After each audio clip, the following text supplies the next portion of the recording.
On the top of the cherry police वालों ने वहाँ पे जो मंदिर का गेट था वो बंद कर दिया। अब वो किसी को अंदर नहीं जाने दे रहे और पुलिस वाले अंकल यहाँ पे आके पूछ रहे कौन है, किसने है जिस बच्ची को मारा है वो। और तुम लोगों को पता है उसके बाद मेरे साथ क्या हुआ भाई साहब, जो दुश्मन ना खड़े वो मेरी सगी कज़न है मेरे साथ क्या। Hi everyone, this is me Shrishti Goswami and welcome to a story time video, and in this video I'm going to talk about how my own father slapped me in a public place and then police also came. So actually it's a very fascinating story, stay tuned for the plot. And so ये सब कुछ start हुआ था back in 2023 when we went to Jammu Kashmir. मतलब सिर्फ मैं नहीं गई थी, मैं मतलब मेरे मम्मी पापा मैं मेरा भाई, उसके अलावा हमारी बहुत सारी फैमिली गई थी, मेरे मामा मामी, लेकिन हम पूरी फैमिली गए थे वैष्णो देवी के दर्शन करने। तो ये सारी चीज़ें देखा जाए तो पूरे पहाड़ के बीच में हुई थी, पहाड़ के बीच में मुझे थप्पड़ पड़ रहे थे अंदर, ये सारी चीज़ें हुई थी। So it's actually very fascinating story. So yeah let's get start this. जो वैष्णो देवी का पहाड़ है, मतलब जिस पहाड़ पे हम चढ़ाई करते हैं वहाँ पे एक जगह है अर्थ कुमारी, और उस अर्थ कुमारी में ना एक मंदिर है, गर्भ गुफा मंदिर। अब देखो उस मंदिर की मान्यता ऐसी है ना कि आप अपनी पूरी लाइफ टाइम में उस मंदिर के अंदर सिर्फ एक बार ही जा सकते हो, ठीक है। तो हम जितने भी फैमिली मेम्बर्स कहते हैं, ऐसे सेट कि मेरे मामा मामी, मासी मौसा जी, नानी, मेरी मम्मी पापा, मतलब ना बहुत बड़ी फैमिली गए थे। तो हम जितने भी लोग दर्शन करने के लिए गए थे वहाँ पे, उनमें से कोई भी आज तक उस गर्भ गुफा में नहीं गया था एक्सेप्ट वन लेडी, और वो थी मेरी मासी की मदर इन लॉ यानी कि मेरी दादी। तो क्योंकि हमारे पास बहुत सा सामान भी होता तो हमने अपना सारा सामान एक जगह रख दिया एंड दादी वहीं पे बैठी हुई थी सामान को देखने के लिए, क्योंकि वो मंदिर में जा चुकी थी एंड ऐसे सेट कि आप सिर्फ एक ही बार जा सकते हो। तो हम सब ऐसे लाइन में लग चुके थे, ठीक है। अज्यूम कि ये मंदिर का गेट है, ठीक है, मान लो ये मंदिर का गेट है, तो यहाँ से लाइन लगना शुरू हो रखी है। तो अब देखो लाइन किस तरीके से लगा मैं बता देती हूँ। ये मान लो मंदिर है, तो यहाँ पे ऐसे एक सीधी लाइन है, लाइन है, लाइन है, फिर ऐसे सेमी सर्कल में, समझ रहे हो, मतलब यहाँ से लाइन है, लाइन है, लाइन है, लाइन है, यहाँ, तो फिर बीच में बहुत सारा जगह खाली है। एंड मैं ये क्यों बता रही हूँ आगे पता चलेगा, पर सभी समझ जाओ कि सेमी सर्कल कहते हैं ना, जो भी कहते हैं उसको, लेकिन इस तरीके से, और बीच में काफ़ी सारी जगह खाली है, तो उस तरीके से लाइन लग रखी है। अब देखो यहाँ पे होता है क्या, यही से सारी बर्बादी की शुरुआत होती है, जिस तरीके से मेरी बेइज्जती होती है सबके सामने। तो देखो क्या होता है ना कि जो लोग वैष्णो देवी गए होंगे उनको पता होगा, जिनको नहीं पता है मैं बता दूं कि जब भी हम चढ़ाई के लिए शुरुआत करते हैं, ठीक है, जब हम पहाड़ पे चढ़ना शुरू करते हैं तो सारे लोगों को, मतलब जो भी दर्शन के लिए पहाड़ पे चढ़ाई के लिए जाते हैं, उनको एक आइडेंटिटी कार्ड दिया जाता है जो उनको पहनना होता है, और जब वो रिटर्न होकर आएंगी नीचे तो उनको वापस करना होता है, ठीक है। तो जब देखो वो गर्भ गुफा मंदिर की हम लाइन लग रहे थे ना, तो मैंने वही उतार के रख दिया था, बिकॉज इरिटेशन वगैरह काफ़ी होती है, तो करके मैंने रख दिया। अब मुझे एकदम बिल्कुल भी सही से याद नहीं है, मेरे किसी तो कज़न है, फिर किसी ने तो मुझसे बात बोली कि सृष्टि तेरे पास आईडी कार्ड नहीं है, तूने आईडी कार्ड नहीं पहनी, अब तो तुझे पक्का फ़ाइन लगेगा। और मैंने बोला क्या फ़ाइन लगेगा, मुझे इतना डर हो गया ना कि भाई मेरी मम्मी तो मुझे पीट के रख देगी, बिकॉज आइडेंटिटी कार्ड नहीं है, फ़ाइन लग जाएगा, ये हो जाएगा, वो हो जाएगा। एंड बाद में ये पता चला कि ये बात सच भी नहीं थी।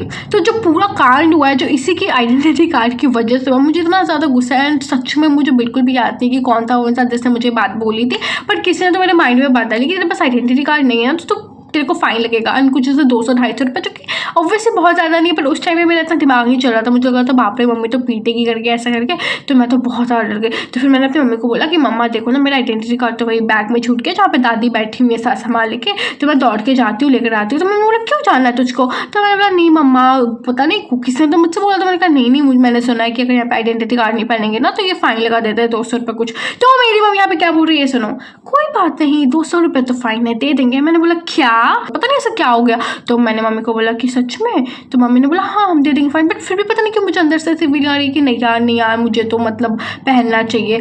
तो मैंने मम्मी को बोला कि मम्मी मैं दौड़ के जाती हूँ दादी के पास आइडेंटिटी कार्ड लेकर आती हूँ। तो मैंने बोला अच्छा ठीक है तू जा।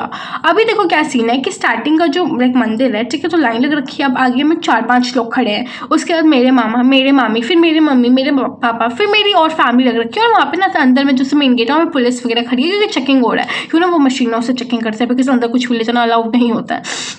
तो वैसे है। अब देखो मैं आइडेंटिटी कार्ड पहन के वापस आई, यहाँ तक सब कुछ सेफ था, मेरे साथ कुछ नहीं हुआ था।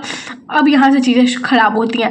एज आई सेड पहले भी कि अंदर कुछ भी ले जाना अलाउड नहीं होता, और मेरे पापा को उस टाइम पे रियलाइज़ होता है कि उनके पैकेट में एक बहुत ही इंपॉर्टेंट सामान है जो वो मैनेज नहीं कर सकते हैं, कि लाइक ऑब्वियसली अगर पुलिस चेक करेगी, अगर वो कुछ निकल जाएगा तो वो क्या करेगी, वो रख ही लेगी, वही करेगी ना, ज़्यादा क्या करेगा, वो जेल में तो नहीं डालेगी उस चीज़ के लिए। कुछ भी सामान निकलेगा कुछ ऐसा जो नहीं लेके जाना अंदर, तो वो रख लेगी अपने पास। मेरे पापा के पैकेट से निकला है एक ओरियो बिस्किट का पैकेट स्ट्रॉबेरी फ्लेवर में, और मेरे पापा मैनेज नहीं कर पाएंगे कि अरे बाप रे पुलिस कैसा रख ले। मेरे पापा मुझसे कह रहे कि जा जल्दी से दौड़ के बिस्किट रख के आ। एंड मतलब मेरे को ना बाद में उस टाइम पे मुझे उतना रियलाइजेशन नहीं था, बट बाद में मुझे रियलाइज हुआ कि भाई साहब पापा एक बिस्किट के लिए मुझे दौड़ा रहे थे, मैं पीटी बीसी चक्कर में हूँ। So it was so unfair to me. ठीक है, तो वो बिस्किट था, ओरियो बिस्किट था और स्ट्रॉबेरी फ्लेवर का, तो मैं दौड़ के गई हूँ ठीक है रखने के लिए, नहीं थी उतनी मैच्योर, तो मुझे इतना सेंस नहीं। अब ऑब्वियस सी बात है यार, मंदिर के अंदर कोई खाते और झूठे हाथ तो नहीं जाएगा, बट मुझे इतना सेंस नहीं था। अब मैं जब रखने गई हूँ तो पता नहीं मेरे को अंदर से लालच आ रहा है कि खा लूँ क्या, खा लूँ क्या, और मैं बिस्किट फाड़ा है, एक मुंह में डाला, एक हाथ पे लिया, मैं फिर दौड़ गई वापस।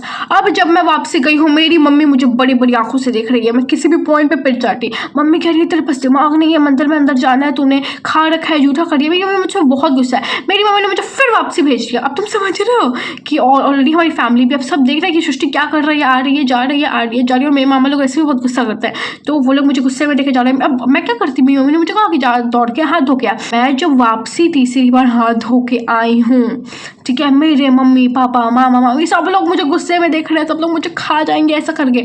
और मैं जैसे ही पहुंची हूँ, ठीक है, मेरे पापा ने मुझे एक थप्पड़ मारा, इस लाइक ठिचाक, फिर दूसरा थपाक, फिर तीसरा जब उन्होंने मुझे थप्पड़ मारा मैं ज़मीन पे गिर गया। जब मैंने कहा था कि तुम याद करो लाइन किस तरीके से बनी हुई है, ये मान लो गेट का एंट्रेंस है, यहाँ से ऐसे लाइन है, ऐसे लाइन है, ऐसे लाइन है, अगर हम आगे वाली लाइन है तो अगर मैं गिरी हूँ इस साइड तो तुम समझ रहे हो पूरी लाइन वाले लोग, क्योंकि मैं सेंटर ऑफ अट्रैक्शन बन के रह गई उस टाइम पे, सारे लोग मुझे देख रहे हो। और मतलब इतनी बेइज्जती हुई। अब देखो मैं छोटी थी, बट मैं इतनी भी छोटी नहीं थी कि मैं पिट रही हूँ और किसी को फर्क नहीं पड़ेगा, ठीक है, तो मैं पिटी हूँ और मतलब ऐसे एक थप्पड़, दो थप्पड़, तीसरे थप्पड़ में मैं जोर से रोना शुरू किया, मैं ज़मीन पे गिर गई धड़ाप करके, और सब लोग मुझे देख रहे हैं। मतलब तुम समझ रहे हो एकदम मैं सेंटर ऑफ अट्रैक्शन बन गई हूँ, सारे लोग मुझे देख रहे हैं और सब लोग देख रहे हैं क्या हो गया भाई की लड़की गिर कैसे गई ऐसा करके।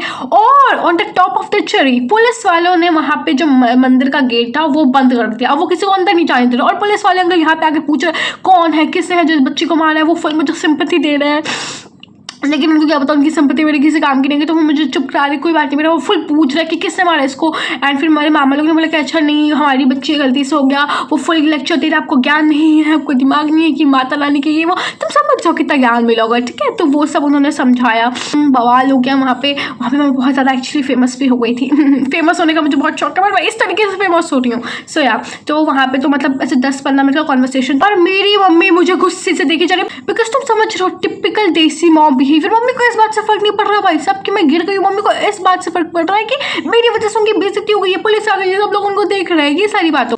अब मैंने पहले भी चीज़ कही थी कि कोई भी चीज़ वो लोग अंदर नहीं लेके जाने देते हैं, ठीक है, कोई भी अगर चीज़ होगी तो वो रख लेंगे। वहाँ पे वो लेडी इतनी स्वीट थी, वो आंटी इतनी स्वीट थी, उन्होंने मुझे हक किया, उन्होंने मुझे चुप कराया, उन्होंने बोला कोई बात नहीं बच्चा, पेरेंट्स मारते हैं बट वही तो आपको प्यार भी करते हैं, वो बहुत स्वीट है। उन्होंने मुझे ग्लूकोज का पानी दिया, अपना ग्लूकोज का पानी मुझे पीने के लिए, एंड उन्होंने मुझे ये भी अलाउ कर दिया कि जाओ तुम ये बॉटल अंदर लेके जाओ, अंदर भी पीते रहना, जबकि कुछ भी अलाउड नहीं होता है अंदर। She was so sweet actually, अच्छे लोग हैं दुनिया में फॉर श्योर। तो मुझे देख रहा, तुम समझ रहे हो, मुझे पता नहीं किस नजरों से सब लोग मुझे देख रहे होंगे, पता नहीं सिंपैथी दे रहे होंगे, बेचारी पिट गई है वो पता नहीं क्या। अब सारे लोग मुझे देख रहे हैं, मुझे इतनी एम्बैरेसिंग फील हो रही है। मेरी मम्मी तो मुझसे बात ही नहीं कर रही बिकॉज मेरी मम्मी मुझसे बहुत गुस्सा है, मेरे पापा भी मुझसे कुछ नहीं बोल रहे, मेरे मामा मम्मी बस ऐसे करे कोई बात नहीं बच्चा हो जाता मैं, और पता है वही आइडेंटिटी कार्ड जिसके लिए पूरा कांड हुआ है, मैं आइडेंटिटी कार्ड पकड़ के ऐसे बस देख रही हूँ, रो रही हूँ, बिकॉज मेरे अंदर मतलब हिम्मत ही नहीं बची है भाई साहब की मैं नजरें उठा के देखूँ किसी भी और को, बिकॉज मुझे बहुत ही एकदम पिक बेइज्जती फील हो रही भाई। मुझे अपनी पूरी जिंदगी में इतनी बेइज्जती फील नहीं हुई है जितनी उस दिन हुई। मम्मी कह रही है कि आज के बाद तुझे कहीं भी घुमाने के लिए लेके जाएंगे, मुझे और बुरा लग रहा है कि शिट मैन।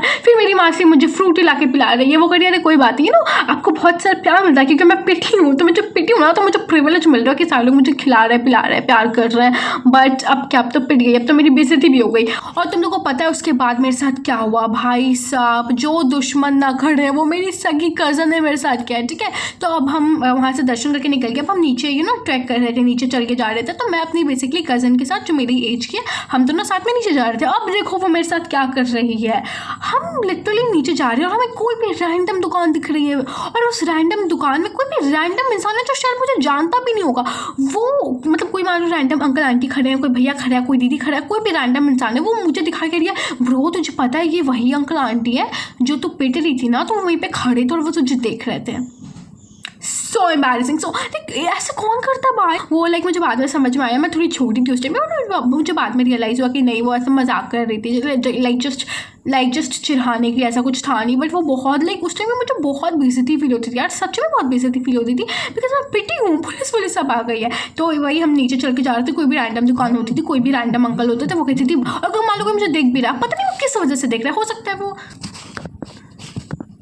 हो सकता है वो रैंडमली देख रहा हो, मतलब मैं भी देख रहा हूँ, मुझे जानता तक ना हो, बट मेरी कज़न मुझे कहती थी ब्रो तुझे पता है तू ना उस टाइम पिट रही थी तो वो इंसान वहीं पे खड़ा था, और मुझे बाद में रियलाइज कि वो झूठ बोल रही थी, मजाक कर रही थी, बिकॉज हम एकदम नीचे उतर के आ गए। अब नीचे दुकान वाले अंकल उस टाइम पे वहाँ पे क्यों होंगे, ऑब्वियस सी बात है। तो कोई बात नहीं, वो मजाक कर रही थी, ये सब तो चलते ही रहता है दोस्तों। और हाँ, मैं एक और बात बोलना चाहती हूँ कि मे बी मतलब it could be a possibility कि अगर कोई देख रहा है वीडियो तो उसको ये लगे, मतलब ये अजम्पशंस हो सकते हैं कि मेरे father is kind of abusive और something, but I just want to clear this thing, ऐसा कुछ भी नहीं है, ऐसा बिल्कुल भी नहीं है। तो ऐसा प्लीज़ आप लोग मत सोचते। यू नो जब हुआ था तो it was fucking traumatising for me. मैं तो एकदम वो हो गई थी कि भाई साहब मेरी तो बेइज्जती हो गई है, मुँह दिखाने लायक मुझे नहीं छोड़ा ये वो।